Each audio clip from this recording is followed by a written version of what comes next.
single men should not get married to single mothers. And single mothers should not get married until their children are adults and have left home. What do you think?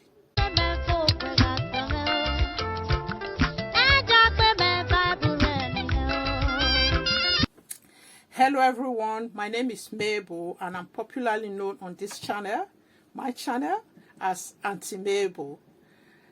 This is a reaction video to the video I watched recently on Kartia Valino's channel.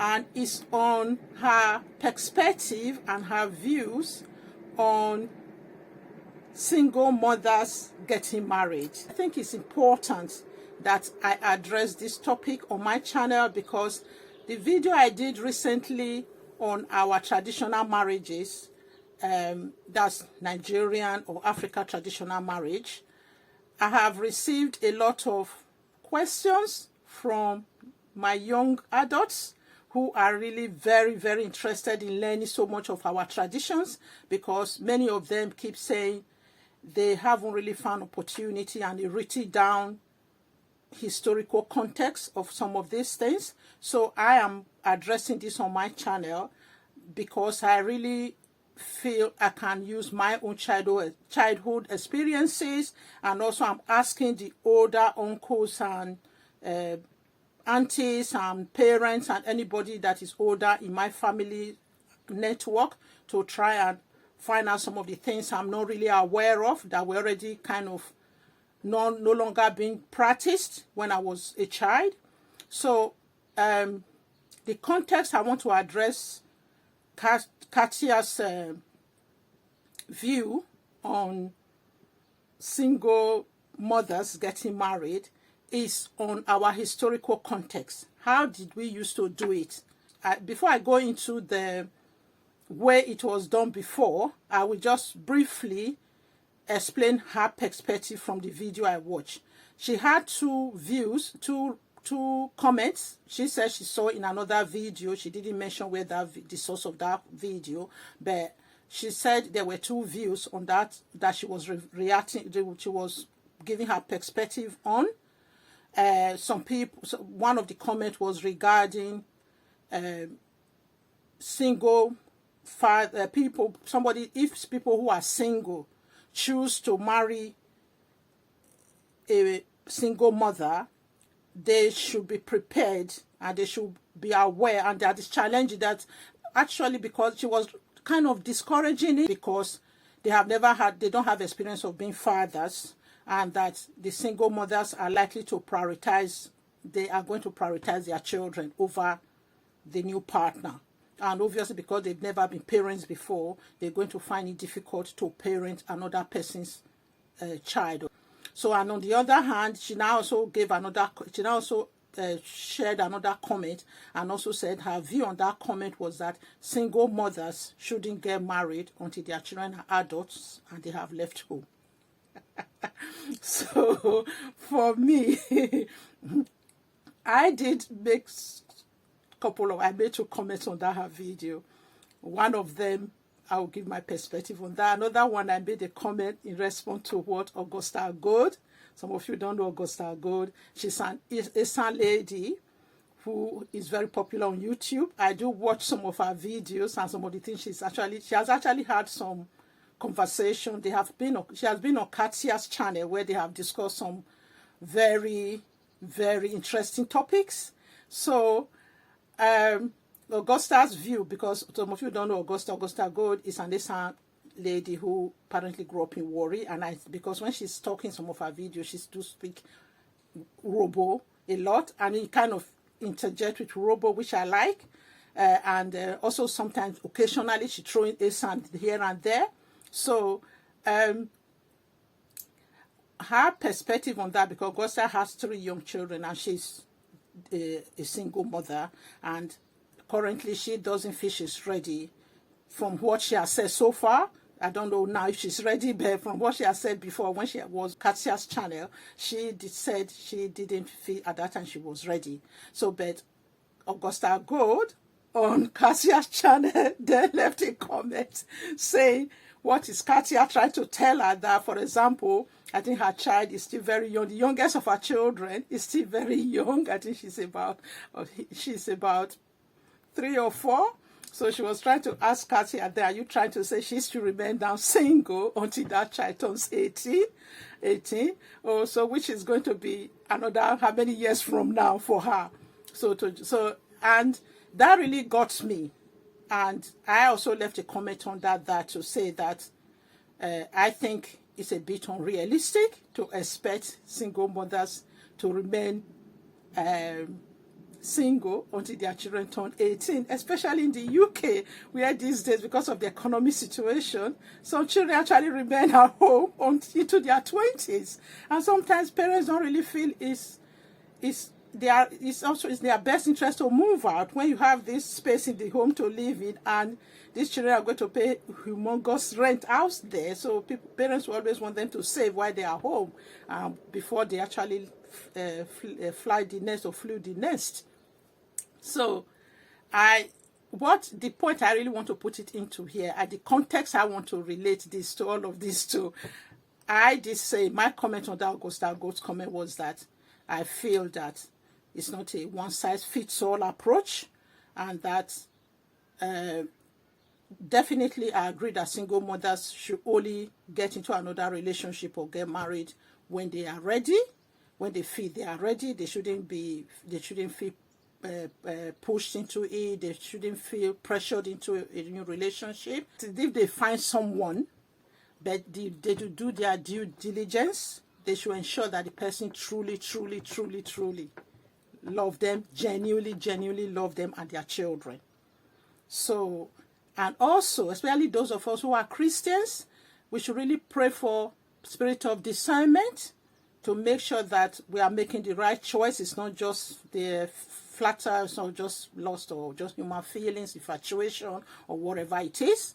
So I know it can be a very difficult discernment to make. Some people can come as wolves in sheepskin, and some of the very, like when you see all these narcissists and all these people who turn out to be very horrible partners in the future, later on down the line, they don't really come initially as in that, they don't really show their true color. They always come in a very nice, present their best bet. They are the most nicest people you can ever meet. So it's really difficult. So I think as Christians, or whatever faith you belong to, I think we should really be praying for these single mothers, those we know and those in our circle of influence, for them to make the right decision and to have that spirit of discernment. Because sometimes even when they are going out with these other people or this newfound partner, sometimes because of love and all of that, sometimes they can be blinded, even when people around them are telling them, oh, that person is not suitable, these are danger signs and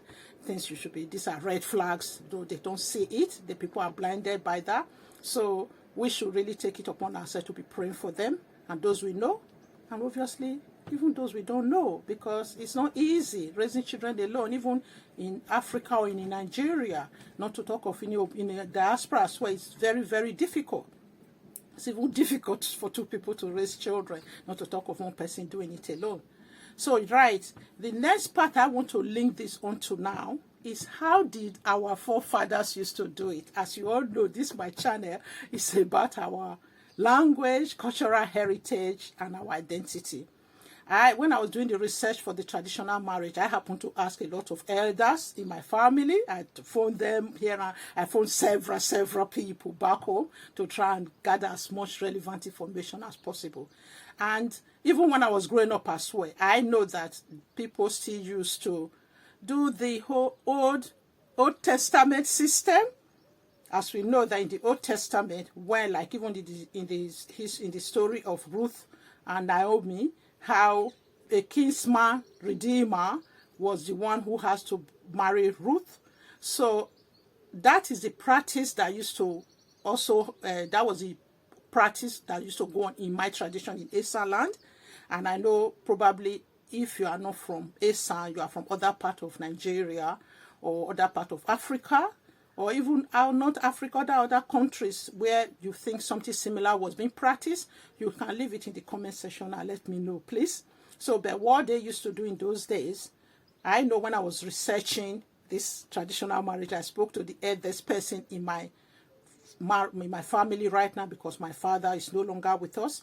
And this member of my family, the eldest member of my family, who actually said that my father's cousin, two of our dads, and who was also his dad's cousins, that they were when my father's uncle died, my grandfather had to marry. He had two wives. My grandfather had to marry one of the wife, while another cousin married the other wife. Obviously, we grew up those who grew up the time my time, the polygamy was very, very a common practice then. So, and I think some Nigerians practice it now. It's legal in Nigeria. So that was the normal practice then. And you should know, I think people should understand the context it was being done then. It's not the way we have become so globalized and so many now. Obviously, it was a very small, even in my time, my two uncles and my dad built house almost in the same vicinity. My dad was on one side of the street while my two uncles were opposite. So it was still very, very, we are living in a very close community network then. Obviously, Ekpoma is so, even the part of Ekpoma I grew up then, if you go there now, it's almost like what Warri used to be when I moved to Warri in the 80s. So I used to hate the noise and everything, but that's how it is now. So it's only in the rural part of Ekpoma you see that you see get some quiet parts that is not as busy. Anyway, what am I trying to say? The tradition then was, because they were all living in a very close community network. And so when some people are looking at our culture and our traditions, the one that was from our forefathers, people always kind of put them in context. Because they live in that community close community network, and people were not very, people marry nearby each other. I mean, they don't marry too far away from home. So, and it was the best bet, because when women do lose their husband, as in most cases, the men are mostly usually older than their wives, so they are more likely to die first. And because of polygamy as well, they are more likely to marry much more younger. Maybe their eldest wife probably didn't really have children or didn't have a male child. They are more likely to, maybe in their 40s, go and marry another 20-year-old woman. So you can imagine, maybe they will not die because there was high, some of them do, for some reason, accident in the bush or whatever ailment that wasn't really treated properly, could die young. Some of them did live very old as well, to a very ripe old age as well. So obviously, if a man died in his 50s or 60s and his wife is still in the 40s, and they don't really want that wife to now just remain there forever, and the tendency was the woman to remain with her children. And even in Esan, those people are usually called a nomodia, that those who remained, who stayed for their children, who chose to stay for their children. Usually the best thing, if the woman is young enough, or even if whatever age it is, it's always to be inherited or to be passed on. Not quite inherited, I don't really want to use that word inherited, is to be married up to another member of that kinsman, of that family. Usually a cousin or a brother of the husband. I know there was even some situation where some elder son used to inherit their father's wives, the younger wives. So I know some of those practices still go in some part of the world, but by the time I was growing up, that was no longer being practiced. And obviously, even like what I said about my dad, my grandfather actually inherited his brother's, it was his brother's wife, not it was his brother's wife. So it was my cousins were now raised with my father. So we actually grew up, the way they were so close, I actually used to think they were brothers. It was later I realized they were just cousins. So what am I trying to say? The practice wasn't bad in itself. I think it served the purpose at the time. And now where we are now is because all of those practices are no longer there, and everybody's moved away from home. We're all living in different cities and different towns and even across the globe. And something has to be done to look after the widowed or separated mothers, or those who never married and had children and are single mothers. And also we shouldn't forget single fathers as well. There might be fewer single fathers than single mothers. They also have needs, but we also understand that it's actually more easier for single fathers to get married than single mothers. So why do we think? I'm going to leave this conversation open to everyone now. Single fathers to get married than single mothers. And do you really think it's fair to ask or to advise or to suggest that single mothers should wait until their children are adult and they leave home before they get married? How is it being done where you come from? In other part of Africa or in other part of the world? How is it being done? What is the single mother still being frowned at? In the past, how did single mothers used to be supported in the community you grew up in? On that note, everyone, I will say goodbye and thank you. As I always say in my video, I always will tell you in Esan, and also, and thank you in Esan is Wabulu, and goodbye in Esan is Wakimboy.